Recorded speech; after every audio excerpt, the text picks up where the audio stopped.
O mundo em alerta diante da escalada de violência entre Israel e o grupo extremista Hezbollah, no Líbano. A explosão de centenas de aparelhos Pager no território libanês essa semana fez crescer o medo de uma guerra generalizada na região. 13h30 da tarde em Beirute, 9h30 da manhã no horário de Brasília. Uma explosão no bolso de um cliente gerou pânico no supermercado. Foi o início de uma série de ataques comandados à distância. Os aparelhos pagers de integrantes do Hezbollah receberam uma mensagem, mas não era de um líder do grupo extremista como eles pensavam. Era o comando eletrônico para as detonações. Centenas de pagers explodiram simultaneamente na capital do Líbano, em outras 8 cidades do país e até na vizinha Síria. No dia seguinte, mais explosões. Desta vez, as bombas estavam em walkie-talkies, antigos rádios comunicadores. Ao menos 37 pessoas morreram e cerca de 3.400 ficaram feridas. Em meio ao medo e ao desespero nas ruas, o conflito no Oriente Médio alcançava um novo patamar. Foi um ataque digno de filmes de espionagem. Nossa equipe foi ao bairro de Dahir, principal reduto do Hezbollah em Beirute, e os moradores contaram o que viram. Nós fomos surpreendidos. Pensamos no começo que era um bombardeio de Israel, mas depois ficou claro que estavam explodindo nas mãos das pessoas. Em entrevista ao Domingo Espetacular, o ministro de Informação do Líbano, Ziad Makari, admitiu que os próximos passos do conflito são imprevisíveis. Nós estamos entrando em uma nova fase da guerra, uma guerra tecnológica muito nova para todos. Há uma investigação que vai esclarecer o que aconteceu, mas isso é desconhecido e as pessoas têm medo do desconhecido.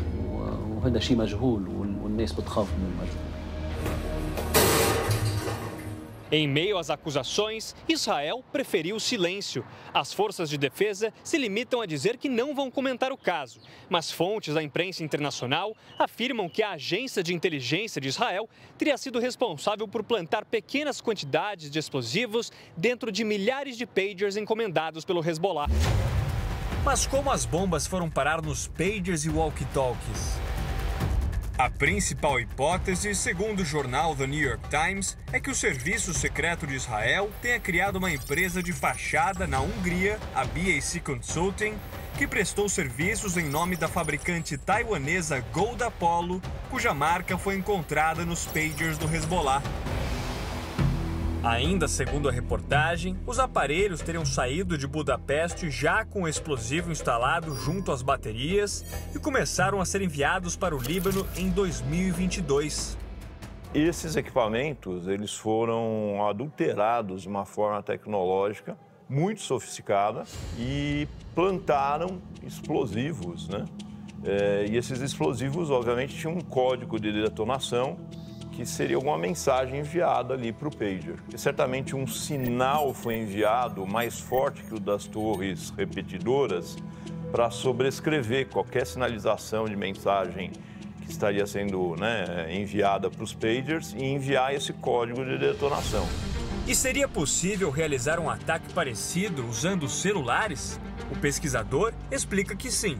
Essa mesma estratégia ela poderia ser usada também para interceptar uma carga de celular e, partindo do mesmo princípio, colocar um código de detonação.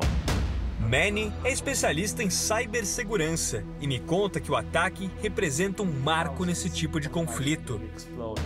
É a primeira vez que vemos isso com essa escala enorme. Milhares de bombas ao mesmo tempo. Milhares de explosões ao mesmo tempo. Isso é como um cenário filmado em Hollywood. Isso é louco.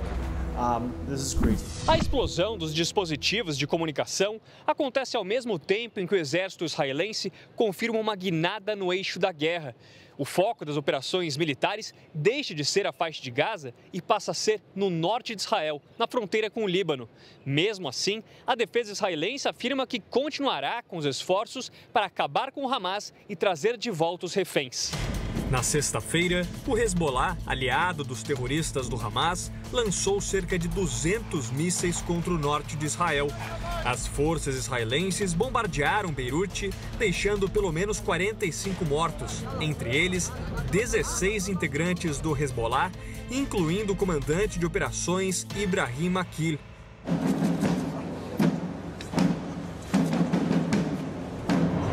Os bombardeios continuaram neste fim de semana.